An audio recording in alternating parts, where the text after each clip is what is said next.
conseillers municipaux. C'est pour ça que moi, ça ne m'a pas choqué le fait qu'ils aient arraché au PCRN, n'est-ce pas, les délégués au niveau de la salle maritime, au niveau du centre. Vous comprenez?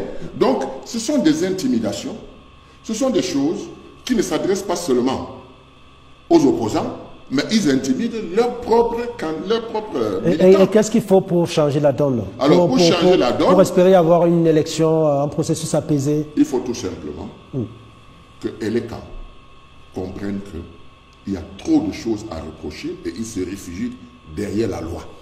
Ils ont raison. La loi ne nous permet pas de faire ci, la loi ne nous permet pas de faire ça. Mais quand on sort nos scrutateurs des bureaux de vote dans certains endroits, n'est-ce pas, soit disant que le mandat ne correspond pas, etc., parfois même pour rien, ça, ce sont des choses qui se déroulent le jour des élections. Et puis, on n'a que nos yeux pour pleurer, parce qu'on va crier, on ne peut rien. Même pas les huissiers ne peuvent se déployer. Vous comprenez? Donc, il y a des petites choses comme ça. Moi, je vois comment est-ce que dans un bureau de vote, il y a celui qui identifie. On le met là seul. Il suffit qu'il prenne de l'argent et le mette dans sa poche, ou bien qu'il soit du parti au pouvoir, pour qu'il fasse voter les cartes qui sont là, qui traînent. Ça n'a pas été mis là pour rien. Il fallait les mettre dans les coins et les camps, que ceux qui veulent voter, mais pas dans les centres de vote et les bureaux de vote. Parce que les gens viennent soi-disant chercher leur carte, mais ce n'est pas leur carte, et ils votent avec ces cartes. Donc tout ça, c'est des choses, il faut être très très vigilant, et il faut que le peuple contrôle son vote. Parce que c'est ça le plus important. Le peuple doit contrôler son vote. Moi, j'étais à l'UDC. Vous croyez qu'on gagnait dans le nom comment? C'est parce qu'on contrôlait le vote. Le matin, quand les mamans ont fini de voter, c'est les jeunes qui arrivent. Les autorités ne vous faisaient pas entrave, c'est ça? Ils vont faire quoi contre le peuple? Le peuple est souverain. Un peuple qui connaît ses droits et ses devoirs, vous ne pouvez rien. Vous ne pouvez rien. Et c'est comme ça qu'on convoyait les urnes et on avait les vrais résultats. Le peuple n'est pas l'apanage de l'opposition. On avait les vrais résultats. Secrétaire national. Quand vous arrogez le peuple... Moi, je parle du peuple de l'opposition. Qu'est-ce que vous appelez peuple de l'opposition? Le peuple de l'opposition, c'est celui qui est contre l'ordre gouvernant. Non, laissons tomber ça. C'est de ça que je parle. Déclaration de Maurice Kamto, candidat recalé à cette élection présidentielle. Pour des raisons que j'ai eu à rappeler en d'autres circonstances, j'ai dû présenter ma candidature à l'élection présidentielle de 2025 sous la bannière du Manidem. Cette candidature a subi la barbarie administrative et l'arbitraire juridictionnel sans précédent que l'on sait. Le mandat que le Conseil national du MRC m'avait donné lors de sa réunion du 26 octobre 2024 de choisir la modalité de présentation de ma candidature dans le cadre de cette élection présidentielle prévue le 12 octobre prochain a expiré avec la décision honteuse du Conseil constitutionnel du 5 août 2025 et avec lui la raison pour laquelle j'avais démissionné de la présidence nationale du MRC. Par parallélisme des formes, le Conseil national du MRC a constaté cette fin de ma mission lors de cette réunion du 6 septembre 2025 par une résolution dans laquelle il demande mon retour dans le parti et la reprise de mon mandat de président national du MRC. Afin de donner suite à cette demande, je devais démissionner. Et donc, il a démissionné du MRC, il a démissionné du Manidem et retrouvé son parti, le MRC. C'était une formalité, pratiquement. Christian Ndjok Congo. Et puis, si j'avais le choix, je vous assure, je ne parlerai pas de cette thématique parce que je crois que... juste en un mot, on n'a plus assez de temps, parce que vous allez parler des actions du PCRN. Oui, évidemment, le ministre Kamto est libre de démissionner ou de faire comme il veut. Cela relève de sa liberté. Vraiment, ça ne nous engage pas. En ce moment, le PCRN, nous sommes sur le terrain. Nous continuons à mobiliser les populations.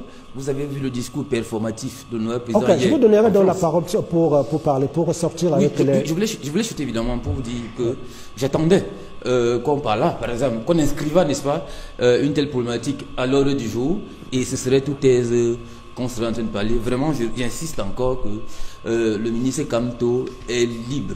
C'est sa liberté politique de faire ses allées et venues. D'ailleurs, lui-même a dit précédemment que les affaires du MSC ne le concernaient plus. Donc moi qui n'ai même pas militant de ce parti, ça ne me concerne non plus, donc je n'ai pas envie de parler de ses affaires. Donc vraiment libre à lui de faire ce qu'il veut, c'est sa liberté. S'il veut, comme il a démissionné du Manidem, s'il veut qu'il dise qu'il arrête même la politique, oui, se consacre à autre chose, mais vraiment, je dis encore, c'est sa liberté, et moi, donc vraiment, ça m'intéresse pas. Oui, Majesté Rizegui. Alors, cette émission était attendue, c'est dans l'ordre normal des choses, non? Oui, c'est ça. Je sais que cela est d'autant plus intéressant que le jour où le Manidem perd un de ses militants les plus prestigieux, voire le plus prestigieux, et se retrouve le lendemain en train de désigner le candidat consensuel de l'opposition. Vous voyez le côté complètement lubrique et ridicule de ce dont on parle. Et je vous en prie, monsieur Bonnet, ne parlez plus de candidature, de candidat unique de l'opposition désigné par monsieur Ekane Anissé. Que M. Ekane Anissé a réglé le problème du Manidem d'abord. Il ne peut pas quitter du Manidem ou bien perdre Kamto aujourd'hui. Quand il veut absolument être faiseur de roi, être celui-là qui vient faire le roi d'opposition, ça ne va vraiment pas du tout. C'est même pas raisonnable. Il faut interroger même le côté, il faut interroger et la psychanalyse ou la psychiatrie face à une situation comme celle-là. D'accord. Oui. Moi, je pense que je suis très bien placé pour parler de ce problème. Parce que si les coalitions ont commencé quand j'étais à l'UDC et notamment à Douala Premier. Douala Premier, je me suis sacrifié pour démissionner de l'UDC, entrer dans le parti de Jean-Jacques, le MP, et soutenir Jean-Jacques Ekindi. Il était premier sur la liste, j'étais deuxième sur la liste. Et nous avons gagné.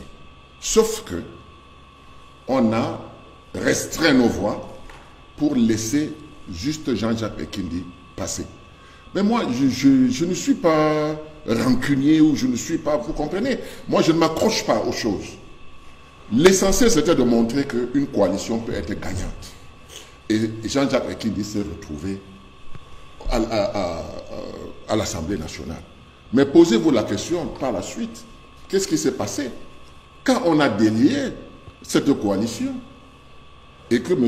Elimbe Lobe est venu à Douala Premier, en pensant donc qu'on allait faire une plus grande coalition. Non, nous sommes allés chacun individuellement. Et parmi nous trois, je suis sorti premier avec 14%, et Lembelobe avait 12%, et Jean-Jacques Ekindi, à qui j'avais donné toutes mes voix, a eu 6%. C'est-à-dire même pas la moitié de ce que j'avais. Et si moi j'étais parti sur certaines considérations, c'est pour ça que je dis tout est complexe. Il faut regarder la situation du moment, il faut voir les objectifs que nous voulons atteindre, et si on atteint ces objectifs comme moi je l'ai atteint avec Jean-Jacques Ekindi à l'Assemblée nationale, c'était une fierté pour moi. Bon, maintenant, le parti au pouvoir ne voit pas ces choses-là d'un bon oeil, mais il est le premier rassembleur. Les coalitions du parti au pouvoir sont énormes, il faut le dire, sont énormes. Il y a le G20, il y a un autre groupe. La petite minorité de l'opposition n'est pas capable de se mettre ensemble. C'est ça, et c'est eux les instigateurs. Mais vous accusez aussi le pouvoir, le RDPC à ce niveau? Oui, mais c'est ce que les populations me disent. Non, mais c'est le RDPC qui fait que vous ne décidiez pas que là, nous soutenons l'initiative de l'UPC. Le RDPC au pouvoir. Mais c'est pas le RDPC qui... Il crée des conditions pour nous mettre en porte-à-faux. Parce que quand vous parlez de la politique aujourd'hui, indiquez-moi un seul leader de l'opposition qui n'a pas les 60 ou 70% de ses militants de sa tribu. Il n'y en a pas. Parce qu'on a fait comme ça. Mais maintenant, est-ce qu'ils sont capables de comprendre que l'unité du Cameroun qu'on recherche, c'est de nous mettre ensemble? C'est pour ça que j'ai dit, regardez minutieusement les 11 candidats. Si ces gens se mettent ensemble, ce pays se redresse en 2 ans. Ne vous moquez pas du peuple, faites ce que le peuple vous demande. D'accord. Aristide Manda, est-ce qu'il y a quelqu'un qui ressort affaibli de cet épisode d'union de circonstances entre le Manidem, Kamto et Kane? C'est Kamto, c'est le Manidem, c'est l'opposition de manière générale qui ressort affaibli, selon vous? Comme le frère, je me fusse vraiment volontiers passer de répondre à cette question. Parce qu'on a face à nous, depuis 2018, un individu qui a pour ainsi dire conceptualisé ce qu'on peut appeler la théorie du papillonnage politique. C'est-à-dire, on en est sous. Vous en avez dans le RDPC, hein? Non, non, j'en viens. Mais vous en avez dans le RDPC. Mais non, je vous dis juste que vous en avez dans le RDPC. Enfin, si vous parlez de nomadisme politique, il y en a dans le RDPC. Papillonnage. Ah, mais si vous voulez, c'est... Si bien qu'on en est à s'interroger sur la crédibilité de sa démarche. L'incohérence absolue. Comment voulez-vous qu'on passe la vie à épiloguer sur un individu qui n'est candidat à rien, mais dont on pense que prétendument, il aurait un rôle éminent à jouer? Ça, c'est faire primer, comment dirais-je, sur l'intérêt collectif d'un individu. Qu'est-ce qu'il vient chercher là? Vous pourrez, bien sûr, vous pourrez avoir des éléments pour dénier à Kamto sa capacité à mobiliser, même n'étant pas candidat. Vous avez ces éléments-là. Jésus-Christ disait, femme de Jérusalem, ne pleurez pas sur moi, pleurez plutôt sur vous-même et vos enfants.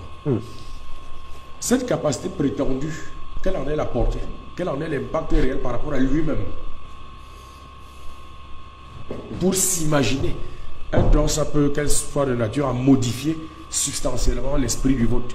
Les Camerounais sont résolus à aller à une élection avec des acteurs républicains qui sont conformés. Je suis RDPCiste, je sais que j'ai 11 personnes à battre le 12 et je travaille sur le terrain. Celui que vous évoquez, c'est de la Mbouyamili, c'est de l'esbouf. J'évoque ça ici par respect, parce que c'est une thématique inscrite à l'ordre du jour et que j'ai le mandat pour acter au nom de mon parti. Sinon, je m'y serais passé volontiers pour ne pas avoir accédé à des codes décryptés, ce qui se passerait dans l'esprit d'un individu qui n'a apporté que le chaos. Oui, puisque ces adeptes, puisque vous voulez qu'on parle de lui, ont agressé le président de la République à Genève, au bord du lac Léman. Ses amis, ses affidés dont il se réclame, dont il n'a jamais pris de distance claire en Europe, ont cassé des ambassades. C'est ça notre modèle? C'est pas ça le Cameroun. C'est un pays du vivre ensemble où on a toujours évolué comme des frères, jusqu'à ce qu'advienne un individu, jusqu'à ce qu'apparaisse un personnage tiré de je ne sais où, pour venir à chaque fois... Ce même personnage qui était dans votre gouvernement, il y a quand même du respect pour lui. Attendez. Vous avez travaillé avec nous dans votre gouvernement. Non, mais c'est vous qui êtes très inconséquent. Parce que tantôt, vous faites ami-ami. Quand vous parlez de gouvernement, c'est technique pour le cas qui a été le sien, donc lui, c'est revendique. Et moi, je ne peux pas attaquer l'individu du point de vue... Non, non, laisse-moi parler, laisse-moi parler. Je refuse ça. Je refuse ça. Non, tu peux me faire ce jeu, hein. Non, vous suffit de ne pas... Moi, si ce jeu, tu ne peux pas. Oui, justement, je n'entre pas dans les abaissements. C'est que je veux discuter. C'est quand on m'a posé une question, je réponds. Politiquement, il n'est d'aucune plus-value. Et je me suis en train de construire la démonstration. J'ai dit, il n'a pas de valeur ajoutée au plan politique. Si oui, que d'avoir semé le chaos et entretenu en créant parfois la haine tribale, puisque ses proches excipent de cela en le brandissant comme un héros, et que sans qu'il ne s'en est pas démarqué fondamentalement. Je tiendrai un discours totalement antinomique si on parlait de l'académie. Il a été mon proche, c'est un grand maître, c'est un savant. Je parle là de politique. Il n'a aucun résultat. Et nous allons à l'élection avec... Mais reste influent. Mais reste influent, je ne sais pas comment... C'est vous qui le dites. Non, je sais pas. Votre influence supposée que vous lui prêtez, il y en a qui pensent même qu'il est appelé à jouer un rôle. J'ai même entendu d'autres qui disent que c'est lui qui déciderait éventuellement. Quelle hérésie. Ça veut dire quoi? Nous disons au RDPC que nous allons à une élection avec des candidats qui sont là. C'est sur eux qui vont se pencher. Et nous voudrions être attaqués. Nous serions tout aise si on nous interrogeait sur notre programme, notre idéologie qui est articulée, le libéralisme communautaire, que nous portons, que Paul Biya nous lègue, nous donne en héritage et que nous articulons avec beaucoup de bonheur. C'est un projet de société. Nous avons un pays en stabilité qui, en dépit des querelles qui sont le fait peut-être pas du gouvernement... Un pays stable, vous dites. Le pays est stable, globalement. Vous comprenez? Parce qu'on a quelqu'un qui n'a pas cédé au sirène du chaos, qui n'a pas voulu, si il avait adopté une attitude différente, je l'ai dit, aurait complètement ensanglanté le Cameroun. Ce n'est pas toujours évident de diriger. Contrairement à ce que ceux qui sont de l'autre côté pourraient penser. C'est un homme d'une grande tempérance. C'est l'occasion, par exemple, de saluer des ouvrages qui sortent. Cette semaine, nous avons fait la dédicace d'un très grand ouvrage du professeur Mollet qui parle de la cohérence d'un grand homme d'État. Je vous recommande fortement cet ouvrage, vous comprendrez que, contrairement à ce qui est dit, énormément de choses sont faites. Aristide Manda, les ouvrages n'ont pas développé ce pays. Mais écoutez, mais parce que là vous parlez des ouvrages, des ouvrages et des personnages, des personnages qui ne nous ont pas du tout aidés dans ce pays. Tu sais très bien, avec majesté, c'est une culture à avoir. Malheureusement, faites en sorte que cette inculture irrigue les esprits. Il faut inculquer la culture de la lecture précisément à nos jeunes générations. C'est ça qui vous a fait. C'est ça qui vous a façonné. Vous ne pouvez pas le dénier aux autres. Vous faites en sorte que quand vous dites les livres, c'est parce qu'ils concilient la connaissance. C'est à travers les ouvrages que ceux qui n'ont pas vécu peuvent s'inspirer, peuvent se renseigner et comprendre. Alors on ne peut pas dire que les livres, au contraire, ça traduit la vitalité de l'intelligence. Non, mais moi je veux mes livres à 5 000 francs parce que je veux que le plus grand nombre de Camerounais aient accès à cela. Je ne fais pas des livres pour les bénéfices. Donc je conclus donc, si c'est ma dernière prise de parole. Allez-y. Je voudrais dire à mes compatriotes qu'ils tiennent pour constant que le président est à l'écoute et qu'on entend leur voix lorsque, par exemple, le panier de la ménagère s'amenuise. Que le président n'est pas sourd à leur détresse et parfois à leurs angoisses. Il y a des difficultés qui sont réelles, que nul ne peut contester, surtout pas moi, et RDPCiste. Le fait serait de la mauvaise foi, mais qu'il est bon, qu'il garde aussi constant à l'esprit, qu'il a à cœur de porter les aspirations du peuple qu'il dirige. Il y a là, comme l'a dit le doyen Bédigui, une matière liée à la destinée, à la prédisposition. Et qu'il ne faut pas, parce que les gens vendent les sirènes, vendent le vent, penser que du jour au lendemain, comme le président lui-même disait en 92, qui sont-ils? Ces hommes sans mérite ni qualification qui prétendent changer le Cameroun en 24 heures. C'est beaucoup plus complexe. Sarkozy a dit en France que c'est très dur, et même dur parce qu'après chaque 10 minutes, je suis appelé à prendre une décision. Vous voyez, j'ai vieilli. Ce n'est pas aussi évident. Alors, à mes compatriotes, vos douleurs, vos souffrances sont entendues. Elles ne tombent pas dans les oreilles de sourds. Le mandat que nous requérons au peuple et qui devait nous l'accorder le 12, c'est pour arrondir les angles. C'est pour asseoir définitivement cette stabilité et faire émerger les femmes et les jeunes. Croyez en Paul Biya parce que, contrairement à ce qui est dit, parce qu'on décrit un bilan piteux pendant la campagne, nous aurons l'occasion d'aller à eux pour leur montrer effectivement le cheminement, ce qui a été fait. Et ils verront que ce n'est pas l'enfer qu'ils décrivent et à l'intérieur duquel pourtant ils vivent. Vous comprenez? Donc, nous sommes... Faute de choix. Non. Boni, tu ne peux pas valider cette forfaiture et penser que rien n'est fait. Pendant les campagnes, nous leur montrerons ce qui a été fait à bon escient et qu'ils se souviennent que la réalité est aux antipodes et antinomique à ce qui est souvent décrit par les profondeurs. D'accord, Dieu donné Somba, nous allons sortir. Alors, quand on rejoint le Manidem, est-ce que vous pensez que soit quand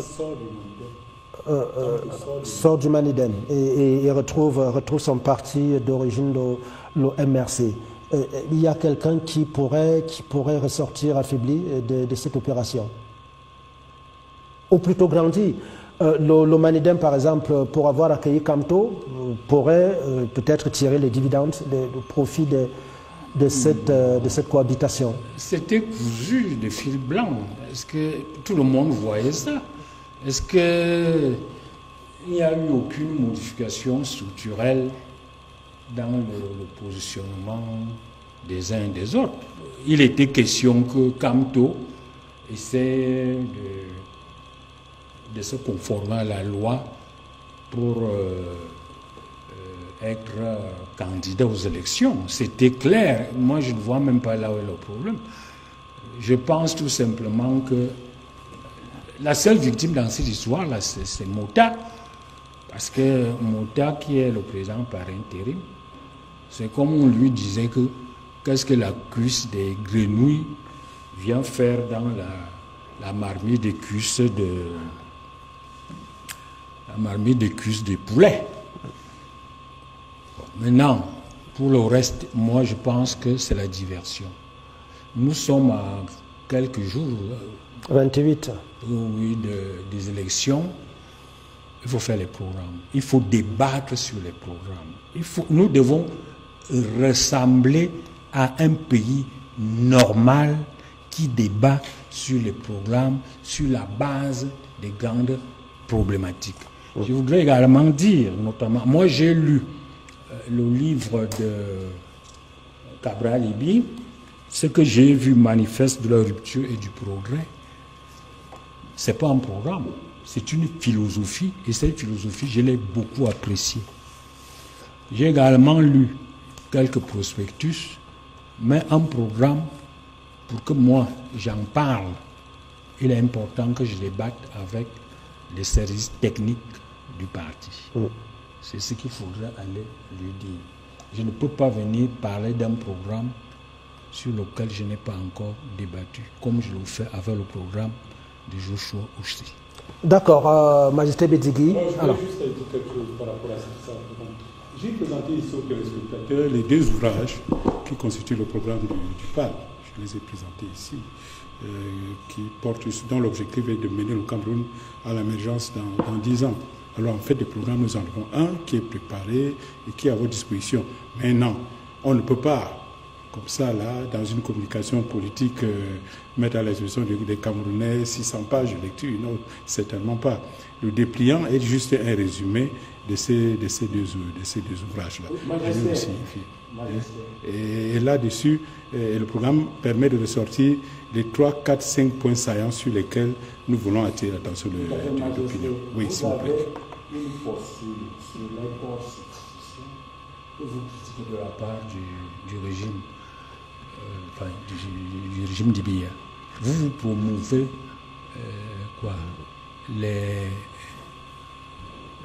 Je ne vous aiderai pas, allez-y. Non, Bon, on va ressortir, on va le ressortir. contrôle. On va ressortir, s'il vous plaît. Oui, l'insertion dans les chaînes de valeur mondiale. mondiales. Vous savez que c'est une posture technique qui doit être Mais non, en dessous, il y a simulée. Mais il y a des politiques sectorielles. validé. Permettez que nous passions. On va pas revenir sur les programmes, s'il vous plaît. Je permets au PCRN de nous dire ce qui a été fait les 48 dernières heures. On sait que votre président est en Europe. Oui, bien dit les 10 derniers jours, voyons. Allez-y, mais vraiment en 1 minute. Oui, la vague orange, comme nous l'appelons, la coalition orange, c'est-à-dire notre slogan, c'est « Réussir ensemble ». Nous voulons réussir ensemble, avec tout le monde. Nous continuons à tendre les mains ici à tous les acteurs, à tous les citoyens qui, n'est-ce pas, ont pour ambition, n'est-ce pas, de changement des systèmes et des régimes. Vous avez une perception de percée de votre mouvement politique? Vous avez l'impression que le peuple adhère à votre projet? Oui, je vous dis, vous me coupez à chaque minute, vous ne me laissez pas le temps de parler, permettez. Oui, le peuple adhère, évidemment. La preuve en est, vous n'avez qu'à voir les meetings qui sont courus. C'est pour ça que je parlais de la vague orange, la vague qu'il y a eu à Kribi. Si vous voulez que je fasse une étude comparative aussi facile, ce jour, il y avait 2 meetings à Kribi, dans la ville de Kribi, celui du RDPC et celui, n'est-ce pas, du PCM. Tout le monde a déserté. Il n'y avait pas, n'est-ce pas, de meeting ce jour à Kribi. Kribi s'est emparé, mais ce n'est pas la vague orange. Puis, vous avez vu tous les grands meetings. Le président a fait le septentrion, c'est-à-dire les partis de Kribi pour l'aller qui est, n'est-ce pas, à la Corne, avec aller au Tchad, revenir et Paris. Et vous voulez que je parle forcément du meeting d'hier? C'est l'apothéose. C'est du jamais vu à Paris. On a eu, n'est-ce pas, une salle comble où on a débattu du projet de société qui est le nôtre, la vision qui est la nôtre. Mais vous avez vu le Camerounais venus de différents horizons, de différents aires géographiques, mais alors des Camerounais à la pointe de l'actualité qui ont fait des propositions, qui ont adhéré. Nous sommes très heureux d'ailleurs et je vous suggère ça tout à l'heure. Permettez-nous de pouvoir discuter de nos programmes et projets politiques. Et là, on va, n'est-ce pas, émasculer, c'est-à-dire la mortification du RDPC dans laquelle on se trouve en ce moment pour, n'est-ce pas, proposer aux Camerounais ce que nous avons. Et M. Dudé Somba, oui, nous avons pris acte de votre demande. Nous allons la transmettre à l'honorable président. Mais on continue de dire aux Camerounais, c'est vous l'arbitre. C'est vous qui allez nous permettre, n'est-ce pas, de pouvoir gagner l'élection au soir du 12 octobre. Parce que notre coalition, on l'a dit, on a des coalitions avec des acteurs. Je voulais aussi chuter par là en disant que la coalition ne se fait pas qu'avec les politiques. C'est avec les acteurs sociaux. Quand vous avez des gens comme Moustique Charismatique, Valérie Ndongo et tous les autres acteurs sociaux, Laura SN et tout ce qui vient, Dr Carole, Yonzou et tout, ce sont des marqueurs sociétaux Et ces marqueurs permettent évidemment d'engranger les populations. Donc, il y a une mobilisation tout azimut autour de ce que nous appelons la coalition Orange. À ces gens, nous disons merci. Vous, Maboni, on vous tend la main. Rejoignez-nous dans la coalition Orange. Enfin, pour le moment, nous restons sans couleur politique. Oui, mais vous êtes citoyen. D'ailleurs, je voudrais même vous remercier aussi. Le décor de votre plateau est tout en orange. Merci en tout cas d'être passé. Alors, oui, pour les deux. Quelque chose, c'est que, s'agissant de l'activité souterraine de ces derniers temps, Ateki a eu le privilège de faire une tournée dans le nord-ouest, à Bamenda. Vous avez dû voir des images. L'un des rares. Oui, c'est ça. À Boya, d'ailleurs. Et cela, non seulement il y a eu ce grand rassemblement, mais il a eu à marcher dans la ville sans la moindre crainte, sans la moindre inquiétude. Ce qui rejoint la préoccupation qui était la nôtre, à savoir, il faut qu'on ait un leader politique qui puisse aller dans ces zones-là. Avoir le courage d'affronter cette zone. Accueilli. Et lorsqu'il a fini là-bas, il est venu dans l'équipe, il est venu à mon télé, vous avez dû voir également les images, où il a vraiment été accueilli par les populations comme un des fils du terroir. Et la semaine prochaine, nous allons commencer la grande descente du Grand Nord en partant de Maroua jusqu'à Yaoundé. Je crois que ça permettra qu'avant le début de la campagne, on ait déjà laissé nos marques quelque part. D'accord. Si ELECAM nous permet d'avancer et d'avoir la liste des bureaux de vote et leur localisation, parce que si nous n'avons pas d'ici à peu près 10 jours, alors nous allons informer les Camerounais que nous ne sommes pas en possibilité de participer à l'élection parce qu'on ne nous permet pas de vraiment y participer. On ne veut pas être là-bas et de faire valoir. Il y a une voie ouverte. Il y a une voie ouverte à un possible retrait. Si on n'a pas la possibilité de participer à l'élection, à quoi ça sert? D'accord. Et vous, c'est quoi les prochaines actions? En 30 secondes. Oui, mais moi, mes prochaines actions sont des actions avec les autres groupes qui vont continuer. On va continuer à travailler. Mais moi, je vous donne rendez-vous le 13, n'est-ce pas, pour une quelconque intervention. Je n'en fais plus. Sachant que vous allez nous priver de vous désormais. Oui. Ça, vraiment, je pense que j'ai dit ce que je pensais. Le peuple va choisir. S'il y a un candidat consensuel, très bien. S'il n'y a pas de candidat consensuel, il n'y aura pas de boycott. Parce que je ne vois aucun candidat là aujourd'hui. Je veux les mettre dans le contexte actuel. S'ils préfèrent se comporter comme si tout était rose et que toutes les règles étaient réunies, moi je pense qu'il y a une fondation commune à bâtir. Cette fondation commune à bâtir, c'est ça la transition. Y compris avec les partis au pouvoir, parce que ça doit être un consensus. Merci d'être passé. Merci Majesté Bédigui. Merci infiniment. Aristide Manda, ce fut un plaisir. Merci et toutes mes amitiés à nos compatriotes du Septentrion, et en l'occurrence ceux de l'extrême nord à Maroua qui accueillent le ministre et le demain. Il y en a qui ont commencé l'école sur de la paille. Vous voulez qu'on en parle? Non. Je viendrai avec le dit de florilège, dit tyrambique. Je vais vous apporter le bilan dans 14 jours, puisque je suis membre de la communication. Mais là, moi, je vous parle des faits. Je vous dis qu'il y a des gens qui ont démarré les classes sous de la paille. Non. Assis par terre. Je vous présenterai. Merci. Ce qui a été fait. On va apporter Aristide. Merci en tout cas. Merci beaucoup. Merci président Sambaka d'être passé. Merci Christian Ndjok, secrétaire national aux affaires politiques du PCRN. Dieu donné son bas dimanche prochain. On se retrouve, notre équipe technique réunie autour de Samuel Chun qui nous a permis de